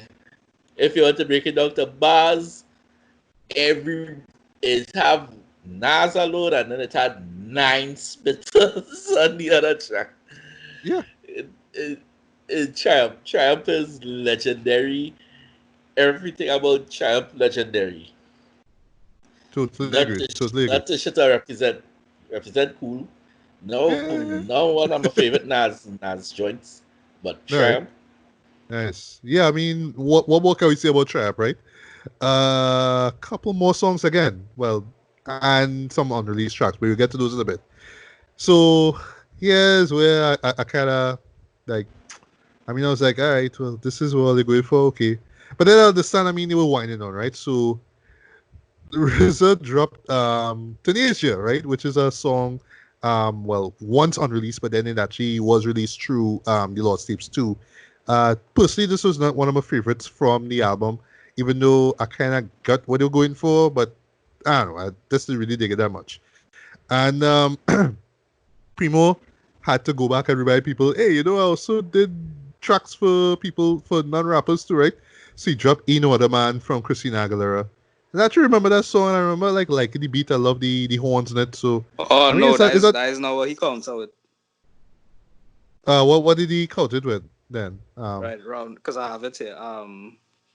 RZA played Tenacia, Nas, right, and Primo countered with Jay-Z, Friend or Foe. Oh yes. How could I forget that? Yes, but I think afterwards he did play the Christina, right? That's why he did. Right. I have the rounds here, so we'll get So, but good thing you remember about that. So because Fred Fool, love the song. And what the beauty about it too to me is how short it is, but how he gets the point throughout that short runtime. Like he just puts his charisma on this. You know, he's just so cocky on this thread, and the beat is. Once again, it just sounds like something out of some old gangster film. That like that's just gangster music trend. But the back and forth, sorry, not the back and forth. Him basically telling this person like, hey, you know, we just kind of talking down to this person. I love everything about Friend of Four. One of my favorite tracks off of Reasonable Doubt. So yeah, easy win, Primo for this one. Doe Boi, Friend of Four, or Tenacia. Friend of Foe. How to go with that? I like Jay-Z at the prime doing what he do. Yeah. Again, anything you play off a Reasonable Doubt is a smash. So. Yeah, he should have played Bring It On, but he didn't. Why? I don't know. Nah, see that? Bring It On. If he did close with it or open with it, yeah. Because remember that slow beat now. Yeah. But yeah, boy. If I have one regret over this about this whole thing is that he should have played Bring It On by. But anyway, Micwise, say the obvious here. Yeah, this is the easiest round of the whole thing to judge. We have Nas at his most underwhelming. We have RZA at his most underwhelming. Those two definitely should have worked together closer to their primes, I find. So yeah, Friend or Foe, you know, classic song, classic album. As you mentioned, the way Jay-Z was just talking down to his adversary on that song was just iconic in and of itself. So yeah, clear win there for Primo. Clear win for Primo. Right. 26 was Wu-Tang, It's Yours versus Jay-Z, So Ghetto. Oh yes. Yeah. Sorry, but I kind of right. I have them here, so I'll from here on I'll call them out for you. Yeah, fine. So yeah, you're right. It was So Ghetto versus It's Yours, right? So just talking quickly, I love the stadium vibe of It's Yours, right? I just love the vibe of that beat. I know everybody came in on this one. For Raekwon to RZA to You God, I think that everybody, even Ghostface and all was on it, I believe, right? So yeah, I love that track, right? That's one of my favorite tracks so far with Tang Forever. But I had to give it to Primo Boy because yeah, he drops so get to that beat alone, that Dun, yeah, dun, just dun, dun, that dun. beat is just I keep it gex, and it was just Jay-Z at his cockiest in this one. You know what I mean? Like talk nigga to like die, tell a friend bitch. You know what I mean? I just love that line. Even though I know he copied from Biggie, right? But how he uses it in the context of this song, boy, just worked for me. Even right now to the intro, that do ding, like I just love that song. So yeah, Primo won this one. Doughboy, who you thought won this one here? Primo or RZA? Primo. That so ghetto. I can remember just bumping that on volume 3, Yeah, and yeah. that was just a slap. Just a slap. And funny thing is, he had a hot dog Jay-Z to get Jay-Z that beat. Oh, serious? Yeah, because he did miss volume 2, and Jay-Z, he told Oh, Jay-Z, yo, I have some stuff for him. And well, Jay-Z was no on decline at the Corona, right after yeah, volume yeah. 2 drop. Yeah, well, But he was can't on be top of Jay-Z. his game then. Well, on the verge. Well, right up there, I should say. Yeah, you could tell me get you to Jay-Z for not just randomly bounce him up in the studio and play that beat and Jay-Z just rocking up one time. Nice, nice, nice. Micwise, Primo or Reserve for this one? I love It's Yours. I love It's Yours. It's an underrated song to me in Wu-Tang's discography, but Primo Dog. I mean, I find is the better beat, and the way Jay, you could tell Jay now sell 5 million copies of Volume 2, dog. He was just very cocky on that song, dog. Yeah, Like boy. extra, like he went overboard with it almost, dog. That song was so ill. You know what I mean? So I give that one to Primo. Right? That All right. was round 26. So I have round Yes. 27 here. Yes, yes. Um, Wu-Tang Clan, Gravel Pit. Not one of my Woo! favorite Wu-Tang songs. That And video Gravel though Pit. was dope. The video was there. The video was Yeah, yeah. Gravel Pit. And in response, this is where Primo kind of lost. Right? This is where he played Christina Aguilera, aka Or Xtina. ain't no other man. Yes. Ain't no other man. So, No. I think I remember why because Reza said, "Oh, people, but our friends in Europe, they love this song," and he played Gravel Pit, and he's like, yeah, "Yeah, I think I don't know if he was trying to like counter yeah. that, but apparently just play a song that he just felt that Europeans White love, but people it was like oh god. Aguilera though. Yeah, but I mean, admittedly, the beat is fine. Like I like I said, I think he wanted it all too, but he Mm. got up against like Gravel Pit though. I just see it, but I feel he just played it because it's like, hey, I actually played this. I actually produced this. Remember? That's why he played that one. But yeah, I mean, easy win. Gravel Pit. Come on, Gravel Pit, right? Even though it's not one of the best songs off of DW. Yeah, DW, I believe it was. Right. Yeah. Yeah, that was on the But dub. still, it was catchy. And then of course that music video was just like, all right, well, Wu-Tang reached to. Yeah. Yeah. Again, the W to me, it had tracks. I love Gravel Pitter, but in our battle, there were same thing with Premier playing Aguilera in our battle. It had duper tracks that they could have played off of. That was hits off of the W, like click and stuff. Yeah. I They think could he was have played probably click afraid click. to play that too, though. What he Yeah, should have played though, if he didn't wanna like creep people out, was Protect Your Neck Dread, like the jump off. Like that to me is one of the highlights off of that album, Dread. or it had this another track. Can't go to sleep. You could have played that. Oh yeah, Yeah, that was ill. that's a song that grew on me though. Like I didn't like it at first, but it grew on me. It grew on me. Yeah. But yeah, well, I take it you guys agree RZA won Gravel. that one, right? RZA Yeah, won. RZA been hand down. What I would say, I was disappointed in Primo because it's like, it's a hip hop battle. Like, we know you vent it out and produce for Aguilera, but oh god, like, Yeah, there's boy. so many other things they could have played. Yeah.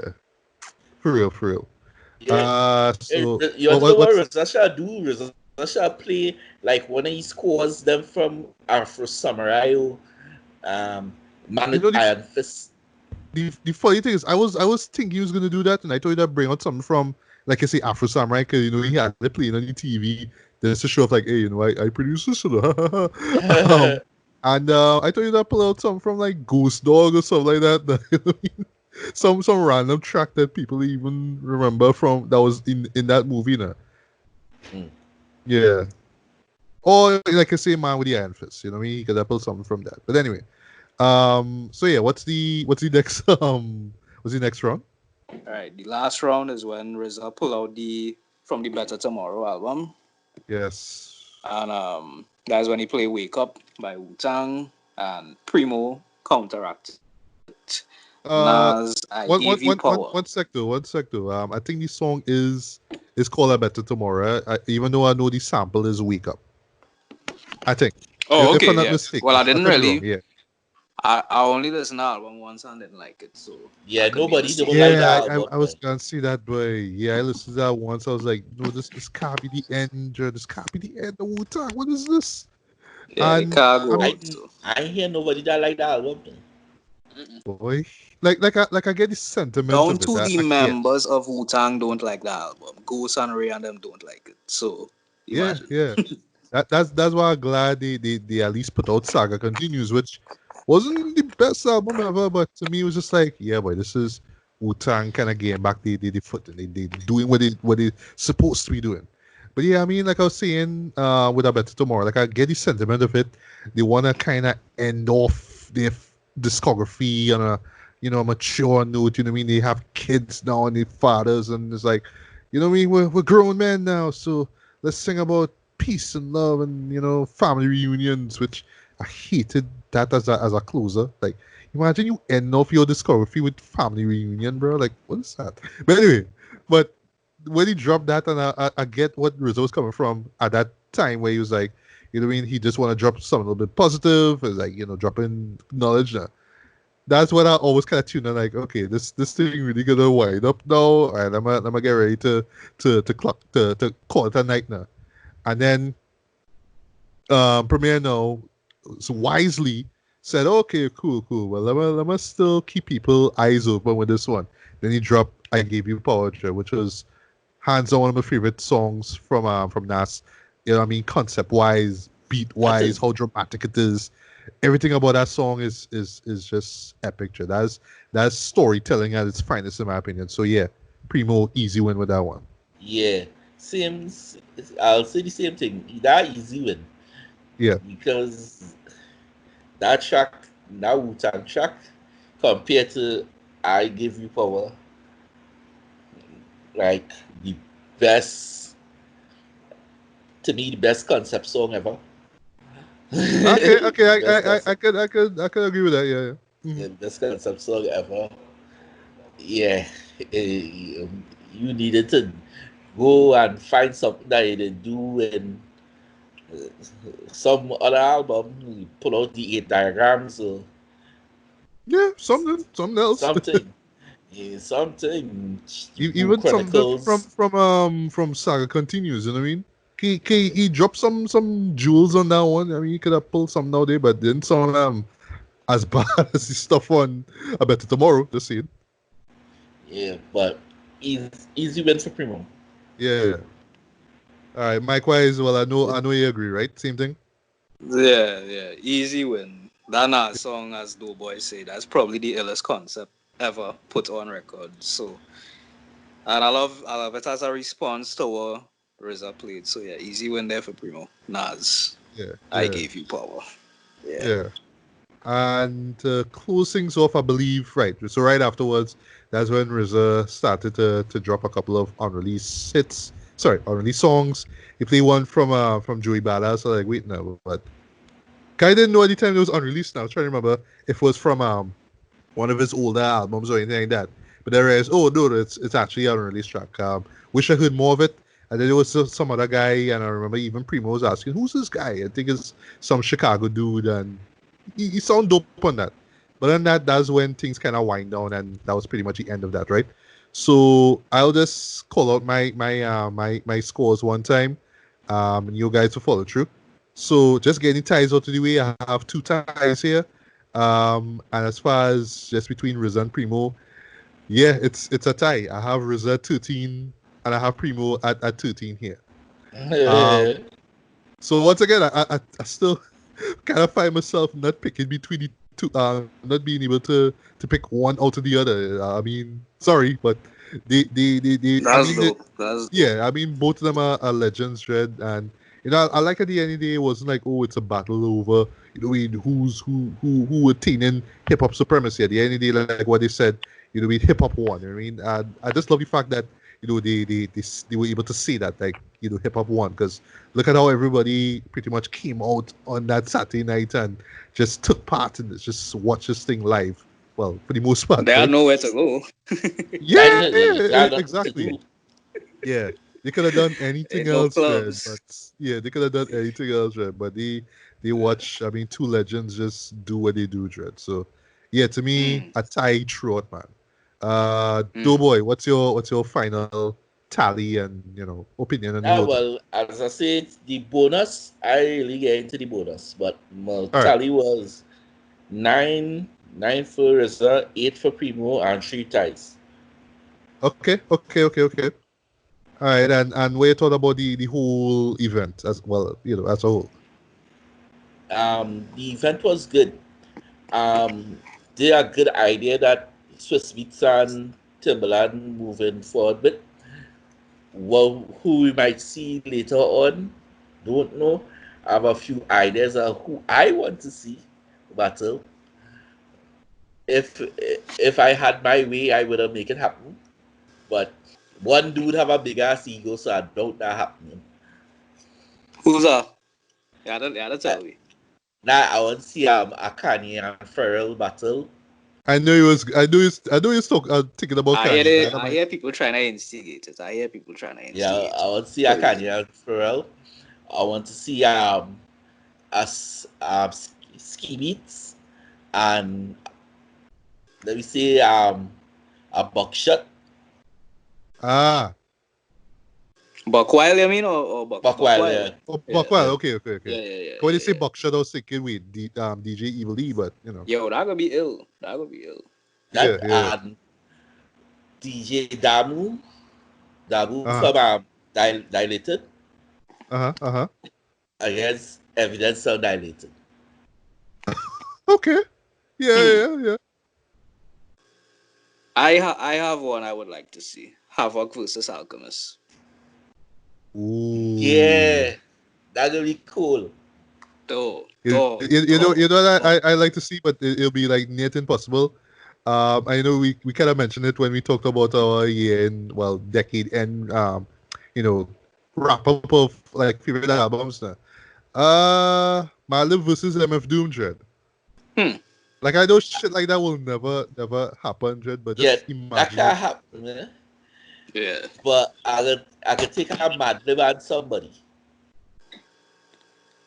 Madlib could definitely be in something. Madlib catalog too. Madlib Harrell dope beats. So we need somebody with dope beats too. So if it's Madlib, I can't him on a hit level, but it can't be a dude on a hit level. It had to be Alchemist then. Yeah, Alchemist Madlib would make sense. Yeah. You're right. Mm-hmm. All right. If it's hit level, Dr. Dre and Dr. Dre and Diddy. Did he? Yeah.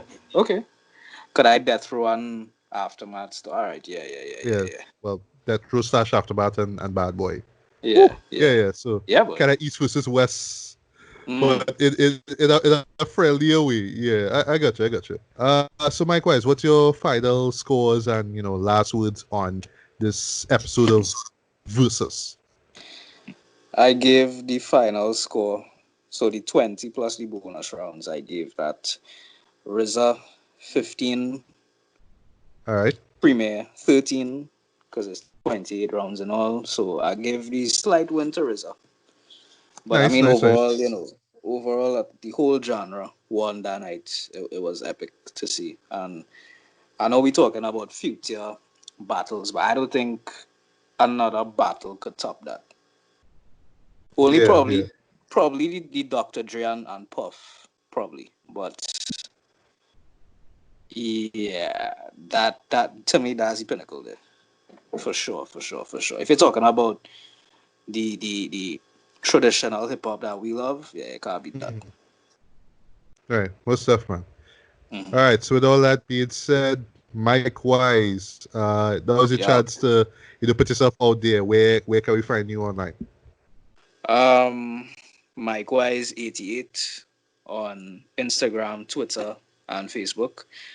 And more importantly, Micwise official on YouTube, so you can listen to all the music, watch all the videos, and all that good stuff. Yeah. Nice. And also, I'm digging those quarantine flows you've been doing.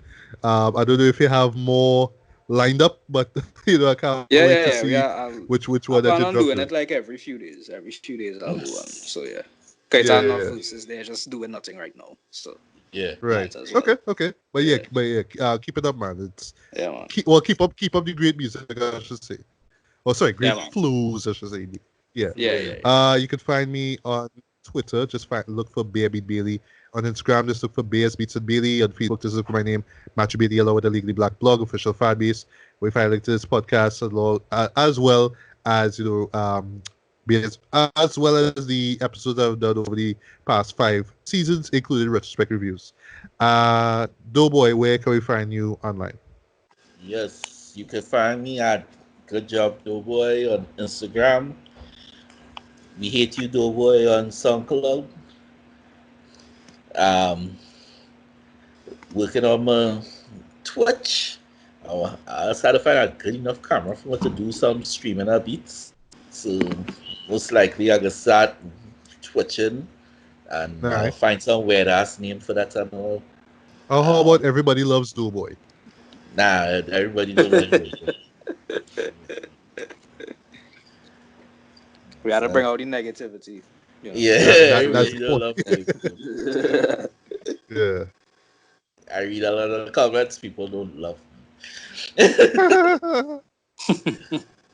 Quarantine hammer inside just producing and writing. Yeah, well, in my case is me trying to catch up on music, trying to get come up with some creative ideas on content to put out, and just reaching out to guys like you all. Matthew, but the best time for it to get into producing. I know. But like I say, we don't. It's just like there's a lot of content out there, but you're working with 24 hours now. So like in my case, Bobby, it's just like I just had to kind of focus it. So I just had to sit down, take a few hours, and be like, all right, cool. I'm gonna look at this tutorial, gonna learn how to use the Fruity Loops, and I learn how to build beats and stuff like that. You know what I mean? That forget about where I get samples from and all that good shit. Just focus on how to just build a beat. So, like I say, it's just a lot to do, but I really do need to kind of sit down and focus on that. But you're right, good to bring it up. Well, likewise, just before we go, as you mentioned, how we just deal with quarantine now. How you've been managing this situation so far? Well, first of all, we've been producing face masks home. All right. So if anybody wanna hit me up, there's basically cloth masks that they could wear. If you're going outside, that kind of thing. Because I see they're advising people to wear masks. So as I give out my IG and Facebook and everything, you could just hit my DM there real quick if you would want one, right? And so between doing that Netflix, and writing. Those are the three things that consume my life. So, you know, the music getting taken care of, the leisure getting taken care of, and the productivity, you know, helping out the community a little bit, that's getting taken care of. So that's my existence during quarantine. Nice man. Well, I don't know how long this thing is gonna be, and I don't want to end this off on a sour note. But you know, in between time, I mean, I'm glad that you know there are stuff, you know, there is stuff like this online that we could check out. You know, read stuff, something like, you know, DJ Premier and RZA that was able to just take our minds off of this COVID-19 pandemic. So I don't know what we're gonna get in the next few weeks. I really am hoping that things get back to some level of normalcy. But in the meantime, I mean, we're just gonna keep doing what we're doing, keep loving what we're loving, keep listening to what we listen to, and you know, you can expect some review of it or some thoughts on it in the near future. So once again, guys, I mean, thanks, Mike, first of all, for bringing up this idea. And I'm just glad that we were able to just meet up and, you know, just chat about this thing, man. And to those out there listening to this, if you have any thoughts on, you know, the DJ Premier and RZA battle, you know, feel free to let us know what you thought. Who you thought was the clear winner? Was it RZA? Was it DJ Premier? Or was it hip hop? You know what I mean? Comment below and let us know. And yeah, that's pretty much about it. So once again, guys, good morning, good afternoon, good evening, good night, whatever this is. This was Matthew Bailey and Doe Boi. Micwise and Doe Boi, Yeah, Micwise and Doe Boi and Micwise. I'm going to sign off from another episode of BSB to Bailey. So until the next one, take care. Hip hop on this one, guys. Admit it. Peace. Yep. Bump the tricks out.